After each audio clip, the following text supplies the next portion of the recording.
저는 올해로 105살이 되었습니다. 이 나이가 되면 사람들은 제게 묻습니다. 교수님, 행복한 결혼의 비결이 무엇입니까? 저는 그 질문을 들을 때마다 잠시 눈을 감습니다.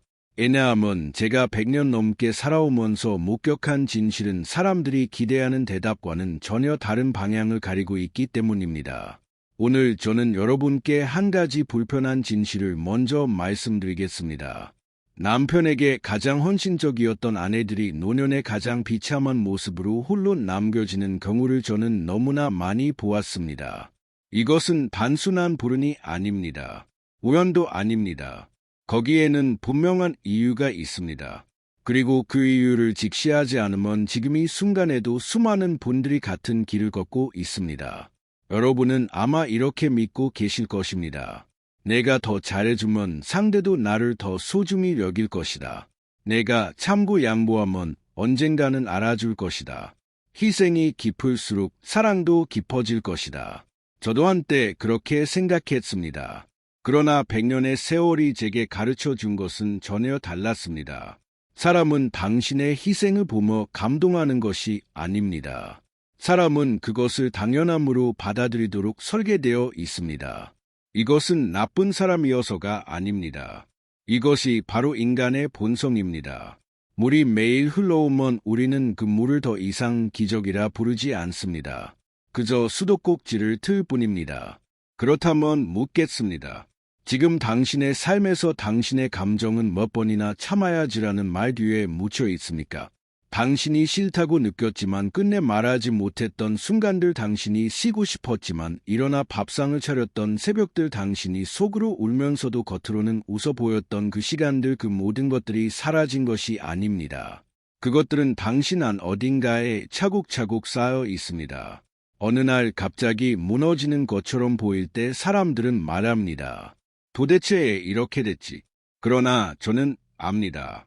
그것은 갑자기 일어난 일이 아닙니다. 말하지 못한 상처들이 수십 년에 걸쳐 쌓였고 단 하나의 작은 불씨가 그것에 닿았을 뿐입니다. 그리고 여기에 가장 아픈 넋설이 있습니다. 당신이 관계를 잃지 않으려고 자신을 지울수록 정작 관계 안에서 당신은 더 빠르게 사라집니다. 연결되려는 간절함이 오히려 당신을 투명하게 만들어 버립니다. 상대의 눈에 당신은 더 이상 한 사람의 인격체가 아니라 늘 그 자리에 있는 배경이 되어버리는 것입니다. 진정한 사랑은 자신을 지워가며 이루어지는 것이 아닙니다. 진정한 사랑은 자신을 지키면서 함께하는 것입니다. 그 차이를 이해하지 못하면 우리는 사랑한다는 이름으로 스스로를 천천히 파괴하게 됩니다. 오늘 저는 여러분께 남편을 사랑하는 법을 가르치려는 것이 아닙니다. 저는 여러분께 자기 자신을 잃지 않는 법을 이야기하려 합니다.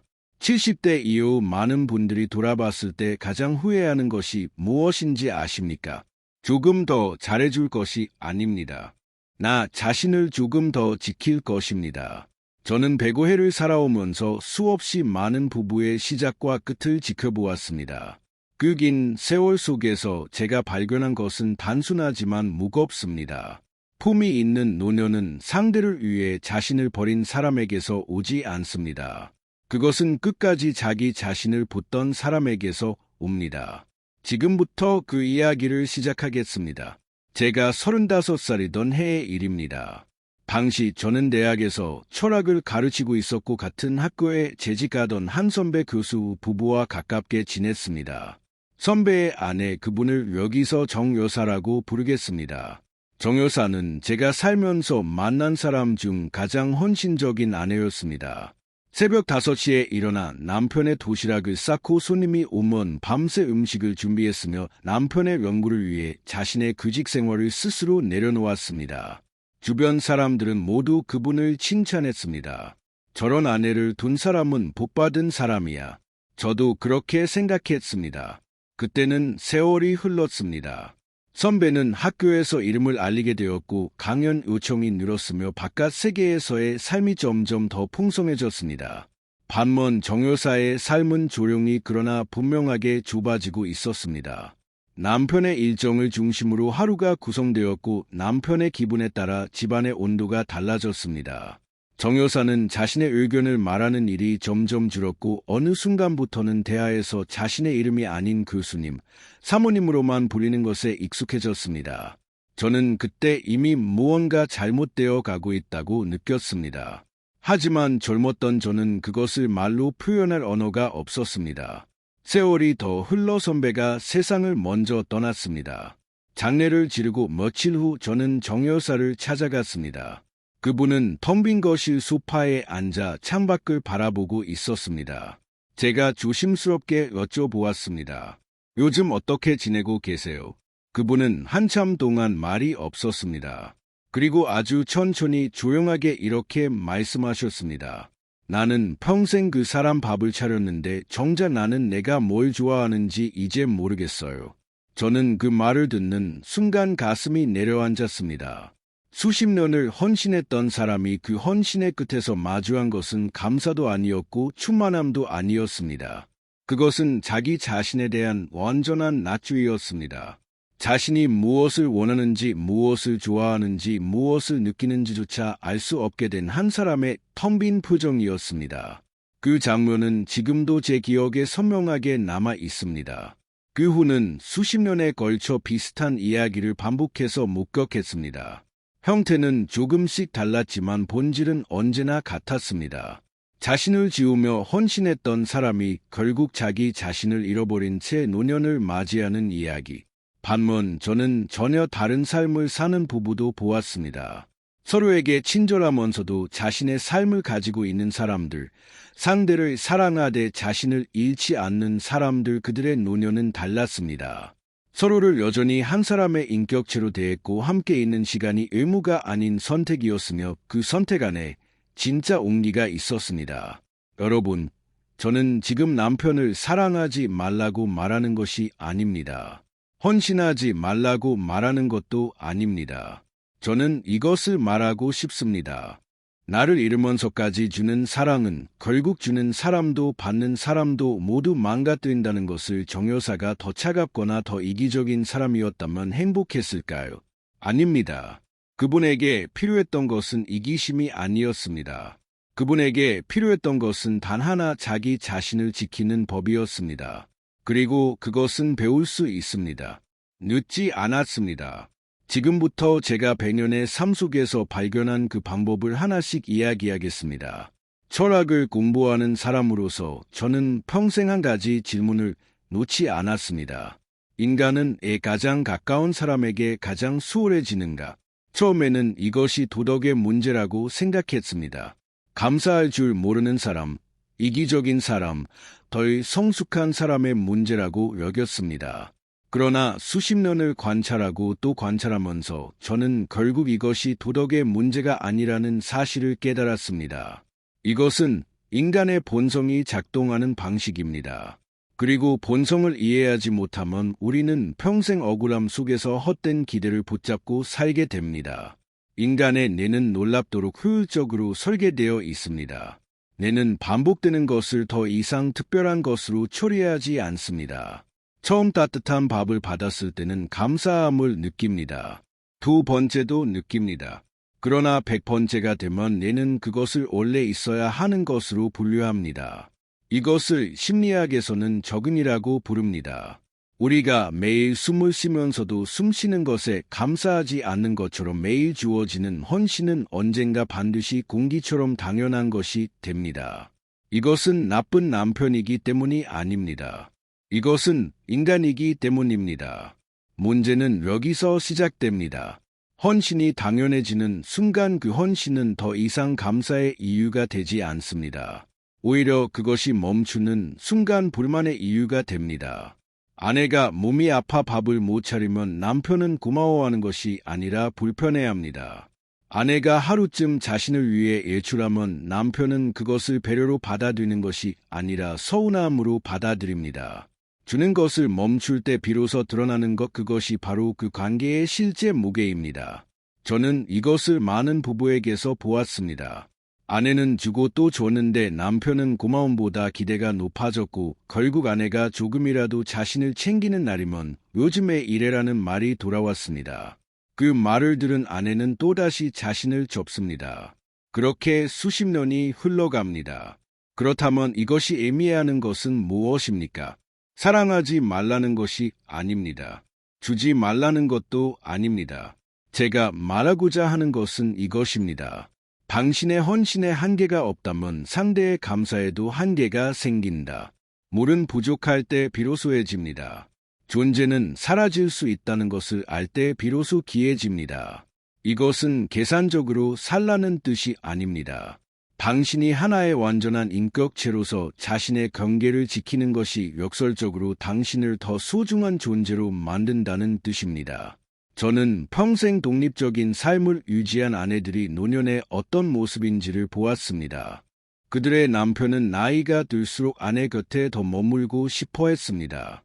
왜냐하면 그 아내는 여전히 한 사람의 세계를 가지고 있었기 때문입니다. 함께 있어도 발견할 것이 남아있는 사람, 익숙하지만 여전히 존중해야 할 무게가 있는 사람. 그것이 수십 년이 지나도 관계를 살아있게 만드는 힘입니다. 한 가지 더 말씀드리겠습니다. 인간은 자신이 노력해서 얻은 것에 더 큰 가치를 부여야 합니다.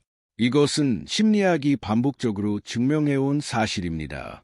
쉽게 얻을 수 있는 것은 쉽게 잊혀집니다.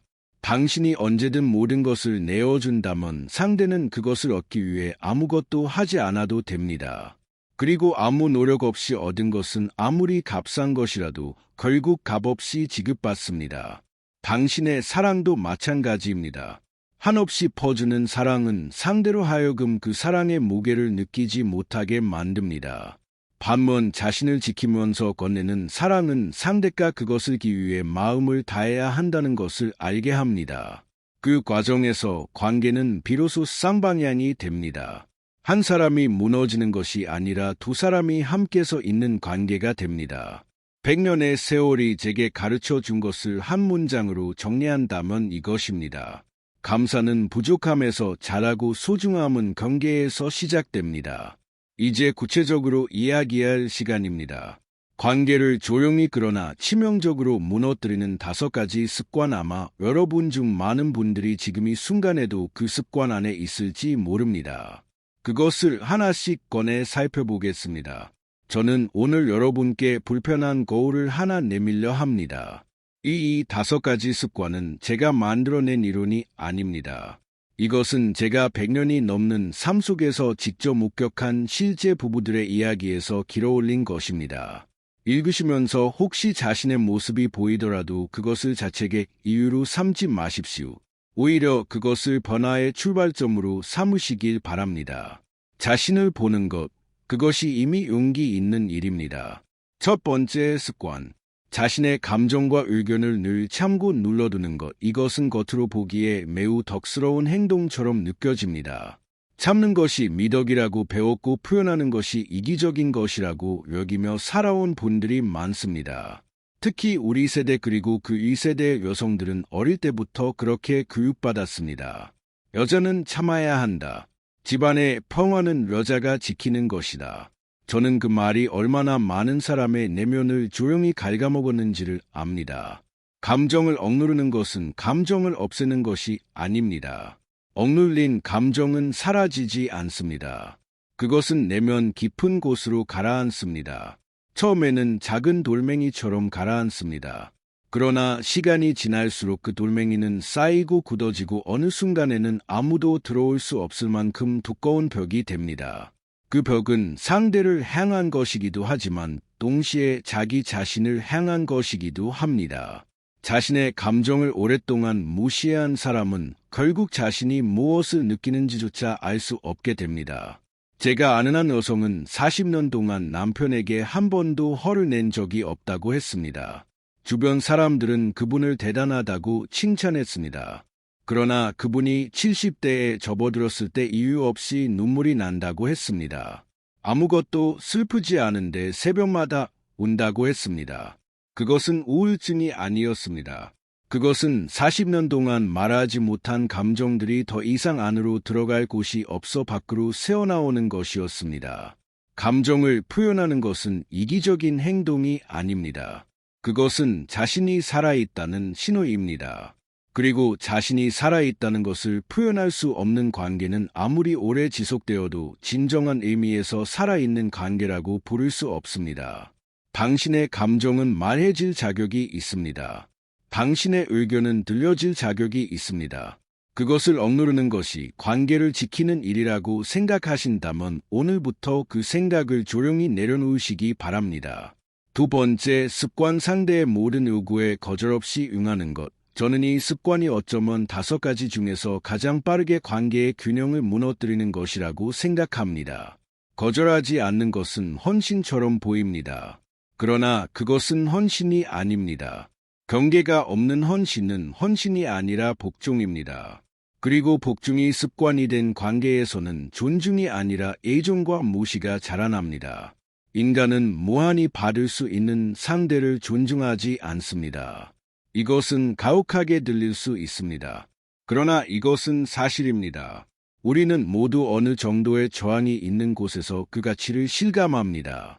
쉽게 열리는 문은 조심히 닫지 않습니다. 그러나 무거운 문은 양손으로 천천히 닫습니다. 당신이 언제나 즉시 아무 조건 없이 모든 요구에 응한다면 상대는 점점 더 큰 요구를 당연하게 내놓게 됩니다. 그것은 그 사람이 나쁜 사람이었어서가 아닙니다. 그것이 인간이 작동하는 방식이기 때문입니다. 더 중요한 것이 있습니다. 거절하지 못하는 삶은 자신의 삶이 아닙니다. 하루하루가 상대의 요구로 채워지고 자신의 필요는 언제나 그 뒤로 밀려나는 삶. 그 삶이 오래 지속되면 어느 날 문득 이런 생각이 찾아옵니다. 나는 지금 내 삶을 살고 있는 것인가? 아니면 누군가의 삶을 대신 살아주고 있는 것인가? 그 질문이 찾아왔을 때 많은 분들은 이미 너무 많은 시간이 지나버린 후였습니다. 관계를 끊는 것이 아닙니다. 거절은 관계 안에서 자신의 자리를 지키는 것입니다. 오늘은 제가 힘들어서 어렵겠어요. 그건 제가 원하지 않아요. 이 짧은 말들이 관계를 망가뜨리지 않습니다. 오히려 이 말들이 있어야 관계 안에 두 사람이 모두 존재할 수 있습니다. 한 사람의 요구만 있고 한 사람의 의사는 없는 관계는 관계가 아니라 구조입니다. 그 구조 안에서 한 사람은 언제나 소모됩니다. 저는 평생이 두 번째 습관을 가진 분들에게서 비슷한 말을 들었습니다. 나는 싫다는 말을 못하겠어요. 그 말을 하면 관계가 깨질 것 같아서요. 그러나 제가 목격한 것은 정반대였습니다. 싫다는 말을 하지 못해서 관계가 깨진 경우가 그 말을 해서 관계가 깨진 경우보다 훨씬 더 많았습니다. 억누른 거절은 언젠가 반드시 다른 형태로 터져나옵니다. 냉담함으로, 무기력함으로 혹은 어느 날 갑작스러운 이탈로 첫 번째와 두 번째 습관의 공통점이 보이십니까? 두 습관 모두 자신을 지워가며 관계를 유지하려는 시도입니다. 그러나 자신을 지운 자리에 관계가 채워지는 것이 아닙니다. 자신을 지운 자리에는 공허함이 채워집니다. 그리고 그 공허함은 두 사람 모두를 서서히 잠식합니다. 당신이 감정을 말하고 때로는 거절하는 사람이 될 때 처음에는 어색할 수 있습니다. 상대가 당황할 수도 있습니다. 그러나 시간이 지나면 관계 안에 두 개의 온전한 목소리가 생기고 그 두 목소리가 만들어내는 대화는 훨씬 더 깊어집니다. 그것이 진짜 부부 사이에 흐르는 진짜 온계입니다. 앞서 이야기한 두 가지 습관이 비교적 눈에 보이는 것들이었다면 지금부터 말씀드릴 세 가지 습관은 더 조용합니다. 더 은밀하게 작동합니다. 그렇기 때문에 더 오래 지속되고 더 깊은 상처를 남깁니다. 많은 분들이 이것이 습관인지조차 모른 채 그것을 사랑이라고 부르며 살아갑니다. 그래서 더욱 주의 깊게 살펴보셔야 합니다. 세 번째 습관, 칭찬과 인정을 끊임없이 먼저 건네는 것. 칭찬이 왜 문제가 되느냐고 물으실 수 있습니다. 칭찬은 좋은 것 아닌가요? 맞습니다. 칭찬은 좋은 것입니다. 그러나 저는 지금 칭찬 자체를 말하는 것이 아닙니다. 저는 균형 없는 일방적인 인정, 그것이 관계 안에서 만들어내는 구조적 왜곡을 이야기하는 것입니다. 한쪽이 항상 먼저 칭찬하고 항상 먼저 인정하고 항상 먼저 당신은 대단해요 라고 말하는 관계를 상상해 보십시오. 처음에 받는 사람은 기분이 좋을 것입니다. 그러나 시간이 지나면 그 사람은 무의식적으로 자신이 칭찬받아야 마땅한 사람이라는 자상을 갖게 됩니다.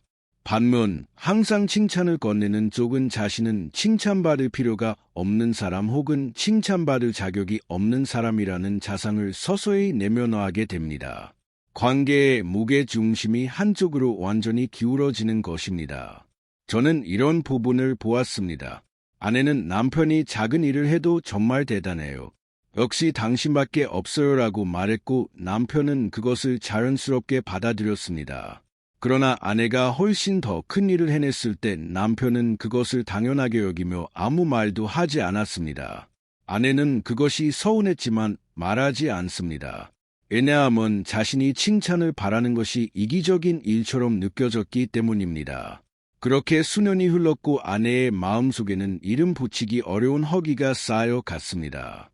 인정은 서로 주고받는 것이어야 합니다. 한 방향으로만 흐르는 인정은 관계의 균형을 무너뜨리고 주는 사람의 자존감을 조용히 갉아먹습니다.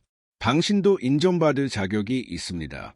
당신도 오늘 정말 수고했어요라는 말을 들을 자격이 있습니다. 그 말을 먼저 요구하는 것이 창피한 일이 아닙니다. 그것은 자신이 이 관계 안에서 하나의 온전한 존재임을 선언하는 일입니다. 네 번째 습관. 모든 희생을 혼자 감당하며 아무 말도 하지 않는 것. 이 습관은 어쩌면 가장 많은 분들이 가지고 계신 것일 수 있습니다. 말하지 않고 감당하는 것, 그것이 강함이라고 배웠고 불평하지 않는 것이 덕이라고 여겨왔습니다. 저 역시 그런 시대를 살았고 그런 가르침을 받은 세대를 알고 있습니다. 그러나 저는 이것을 분명히 말씀드려야 합니다. 말하지 않은 희생은 상대에게 보이지 않습니다. 보이지 않는 희생은 인정받지 못합니다. 인정받지 못한 희생은 결국 상처가 됩니다. 많은 분들이 이렇게 생각하십니다. 내가 이만큼 했으니 상대도 알겠지. 말하지 않아도 느끼겠지. 그러나 사람은 말해주지 않으면 모릅니다. 이것은 무감각한 것이 아닙니다. 이것이 인간의 한계입니다.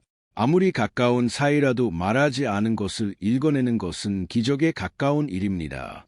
그 기적을 매일 기대하며 산다면 우리는 매일 실망할 수밖에 없습니다. 더 중요한 것은 말하지 않은 희생이 쌓이는 방식입니다. 그것은 조용히 쌓입니다. 드러나지 않게 쌓입니다. 그러나 그 무게는 분명히 존재합니다. 그리고 어느 날 아주 사소한 일 하나가 그 무게 전체를 건드리게 됩니다. 50년 치유에 쌓인 감정이 한꺼번에 터져 나오는 것입니다. 그 순간 상대는 영문을 모릅니다. 왜 이 작은 일에 이렇게 크게 반응하는 거지? 그러나 그것은 작은 일 때문이 아닙니다. 그것은 말해지지 못한 수십 년의 무게 때문입니다. 말하는 것이 관계를 약하게 만들지 않습니다. 오히려 말하는 것이 관계를 지속 가능하게 만듭니다. 오늘 많이 힘들었어요. 이번 일은 제게도 쉽지 않았어요. 당신이 알아줬으면 하는 게 있어요. 이 짧은 말들이 수십 년의 오해를 막을 수 있습니다. 침묵은 강함이 아닙니다. 침묵은 때로 관계를 지키는 가장 위험한 방식입니다. 다섯 번째 습관. 자신의 행복보다 남편의 편안함을 항상 우선시하는 것. 이 다섯 번째 습관은 앞에 네 가지를 모두 품고 있는 습관입니다. 어찌 보면 이것이 모든 문제의 뿌리라고도 할 수 있습니다. 자신의 행복을 후순위로 미루는 삶, 내가 좋아하는 것보다 상대가 원하는 것을 먼저 묻는 삶, 나의 필요보다 상대의 편안함을 먼저 챙기는 삶, 이것이 의 문제인지를 저는 이렇게 설명하고 싶습니다. 나를 잃어버린 사람은 결국 상대에게도 줄 것이 없어집니다. 자신이 텅 빈 사람에게서 오는 사랑은 시간이 지날수록 메마릅니다. 처음에는 풍성하게 흘러나오던 것들이 자신을 돌보지 않아 고갈된 내면에서는 더 이상 샘솟지 않습니다. 그때 많은 분들은 이렇게 말씀하십니다. 나는 이제 아무것도 느껴지지 않아요. 예전에는 뭔가를 원했는데 이제는 뭘 원하는지도 모르겠어요. 그것은 냉담해진 것이 아닙니다. 그것은 오랫동안 자신을 돌보지 않은 사람이 필연적으로 맞이하는 내면의 고갈입니다. 그리고 여기서 가장 아픈 역설이 등장합니다. 상대의 편안함만을 위해 살았던 사람이 정작 상대에게 가장 필요한 존재가 되지 못하는 경우를 저는 수없이 보았습니다. 왜냐하면 자신을 완전히 잃어버린 사람은 더 이상 함께 성장할 수 있는 동반자가 아니라 단순히 편의를 제공하는 존재가 되기 때문입니다. 그 관계 안에서 사랑은 점점 형식이 되고 온기는 점점 식어갑니다. 자신을 행복하게 하는 것이 이기적인 일이 아닙니다. 자신을 행복하게 하는 것이 상대를 행복하게 할 수 있는 가장 근본적인 조건입니다. 내가 살아있어야 상대에게 살아있는 사랑을 줄 수 있습니다. 내가 충만해야 상대에게 줄 것이 생깁니다. 나를 돌보는 것은 나를 위한 일이면서 동시에 우리를 위한 일입니다. 이 5가지 습관을 살펴보시면서 어쩌면 마음이 무거워지신 분들이 계실 것입니다. 나는 이것을 너무 오래 해왔는데 이제 어떻게 하지? 그 질문이 되는 것은 자연스러운 일입니다. 그러나 저는 한 가지를 분명히 말씀드리고 싶습니다. 늦은 것이 아닙니다. 오늘이 글을 읽고 있다는 것 자체가 이미 변화가 시작되었다는 신호입니다. 습관은 하루아침에 바꿀 수 없습니다. 그러나 방향은 오늘부터 바꿀 수 있습니다. 아주 조금씩 자신의 감정을 말하기 시작하는 것, 아주 작은 것 하나에 거절해 보는 것, 오늘 하루 자신이 좋아하는 것 하나를 먼저 챙기는 것, 그 작은 시작들이 쌓여 어느 날 완전히 다른 관계를 만들어냅니다. 지금까지 저는 여러분께 무엇이 잘못되어 가는지를 이야기했습니다. 그러나 문제를 아는 것만으로는 삶이 바뀌지 않습니다. 방향이 있어야 합니다. 구체적인 방법이 있어야 합니다. 지금부터 제가 드릴 5가지 원칙은 거창한 이론이 아닙니다. 이것은 제가 100년이 넘는 세월 동안 품위 있는 노년을 맞이한 사람들에게서 공통적으로 발견한 삶의 방식입니다. 어렵지 않습니다. 그러나 꾸준히 지키는 것이 쉽지 않습니다. 그러기 때문에 더욱 소중합니다. 첫 번째 원칙. 하루에 한 번 자신의 감정을 소리내어 확인하십시오. 이것은 명상이나 일기 쓰기처럼 거창한 것이 아닙니다. 오늘 나는 어떤 기분인지, 오늘 나는 무엇이 불편했는지, 오늘 나는 무엇이 좋았는지를 스스로에게 물어보는 것입니다. 반복뿐이면 됩니다. 중요한 것은 그 질문을 매일 빠뜨리지 않는 것입니다. 오랫동안 자신의 감정을 눌러온 분들은 처음에 이 질문에 답하기가 어렵습니다. 나는 오늘 어떤 기분이었지? 하고 물었을 때 아무것도 떠오르지 않는 경우가 있습니다. 그것은 감정이 없어서가 아닙니다. 감정을 느끼는 근육이 오랫동안 쓰이지 않아 묻어버린 것입니다. 근육은 쓸수록 살아납니다. 감정도 마찬가지입니다. 매일 조금씩 자신의 내면을 들여다보는 것, 그것이 자기 자신과 다시 연결되는 첫 번째 길입니다. 자신의 감정을 알아야 표현할 수 있습니다. 표현할 수 있어라 관계 안에서 자신의 목소리를 가질 수 있습니다. 그 목소리가 있어라 비로소 두 사람이 대화할 수 있습니다. 모든 것은 이 작은 질문 하나에서 시작됩니다. 나는 오늘 어떤 기분인가? 두 번째 원칙. 자신만의 시간과 공간을 협상하지 마십시오. 많은 분들이 자신만의 시간을 갖는 것을 죄책감과 함께 경험합니다. 혼자 산책을 나가거나 혼자 책을 읽거나 혼자 조용히 차 한 잔을 마시는 것이 사치처럼 느껴지는 것입니다. 그러나 저는 분명히 말씀드립니다. 그것은 사치가 아닙니다. 그것은 필수입니다. 자신만의 시간과 공간이 없는 사람은 자신만의 내면도 없어집니다. 내면이 없어진 사람은 줄 것도 없어집니다. 강이 마르면 바다로 흘러갈 물이 없듯이 자신을 채우지 않으면 상대에게 줄 것이 고갈됩니다. 자신을 위한 시간은 상대로부터 도망치는 것이 아닙니다. 그것은 상대에게 더 나은 자신을 데려오기 위한 준비입니다. 이것을 상대에게 설명하고 허락받을 필요가 없습니다. 협상하지 마십시오. 나는 이 시간만큼은 나 자신을 위해라고 조용히 그러나 분명하게 선언하십시오. 처음에는 어색할 수 있습니다. 상대가 서운해할 수도 있습니다. 그러나 시간이 지나면 그 시간이 오히려 관계에 신선한 공기를 불어넣는다는 것을 두 분 모두 알게 됩니다. 함께 있는 시간이 의무가 아닌 선택이 될 때 그 시간은 훨씬 더 깊어집니다. 세 번째 원칙. 자신의 이름으로 된 무언가를 가지십시오. 이것은 재산이나 직업을 말하는 것이 아닙니다. 당신만의 관심사, 당신만의 배움, 당신만의 세계를 말하는 것입니다. 꽃을 기르는 것에도 좋습니다. 시를 쓰는 것이에도 좋습니다. 동네 어르신들과 모이는 독서 모임이며도 좋습니다. 중요한 것은 그것이 나로부터 시작된 것이어야 한다는 점입니다. 남편을 위해 시작한 것이 아니라 오로지 내가 좋아서 하는 것이어야 합니다. 자신의 이름으로 된 세계를 가진 사람은 흔들리지 않습니다.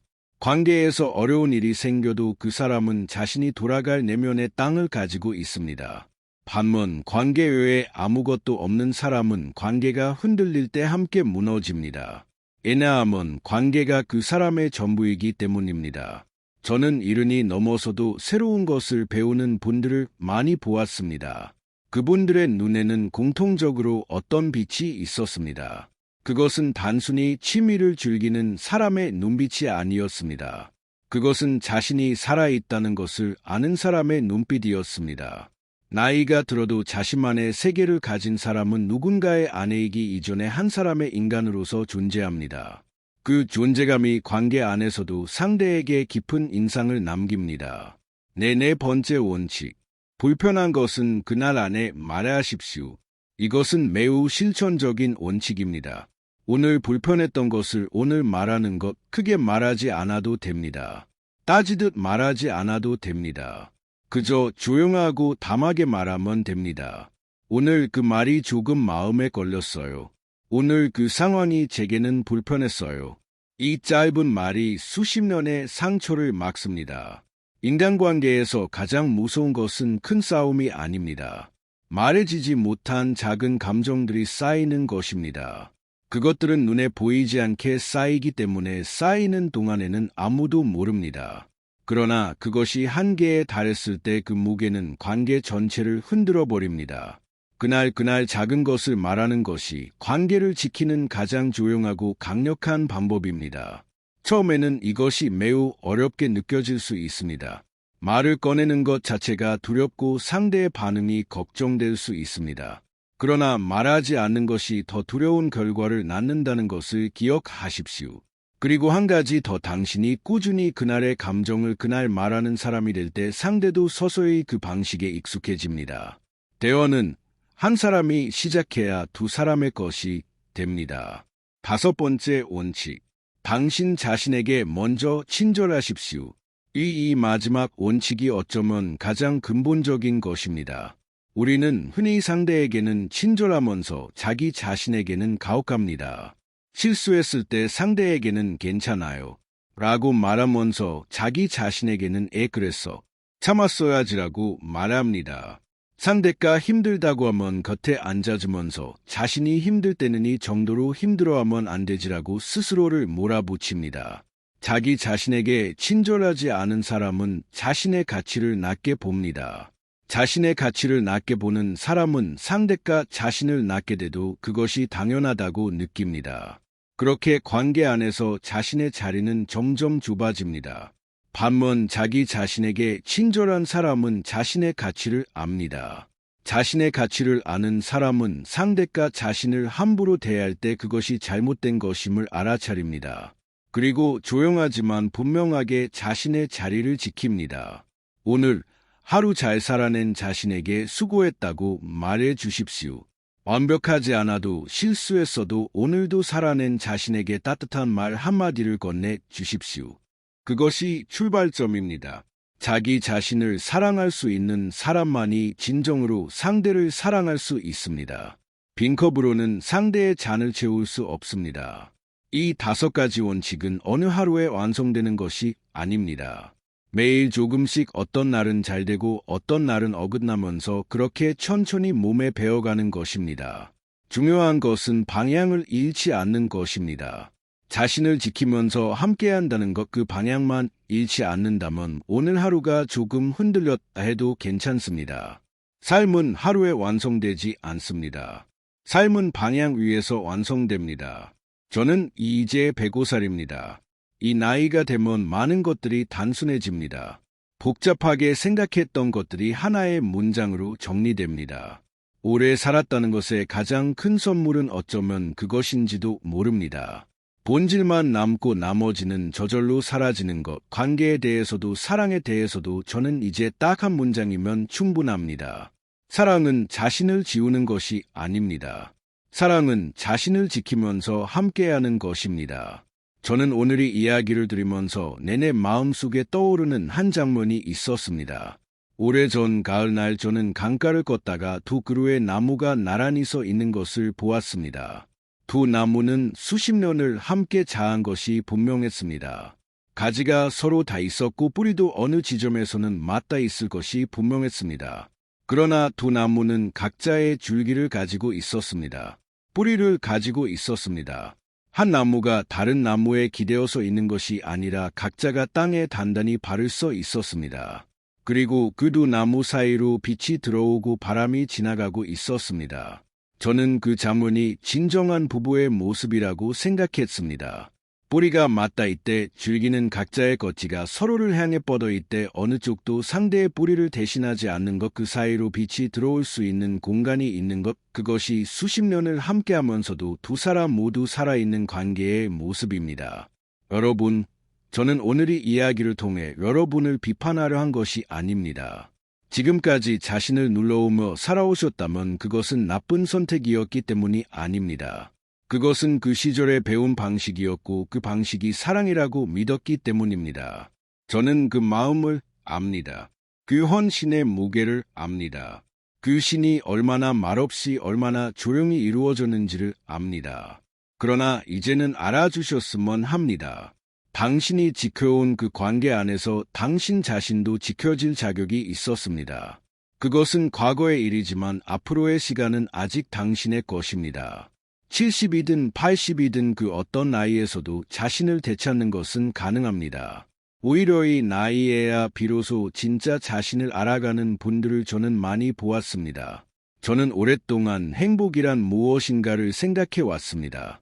젊었을 때는 행복이 크고 빛나는 것이라고 생각했습니다. 성취, 인정, 사랑받음.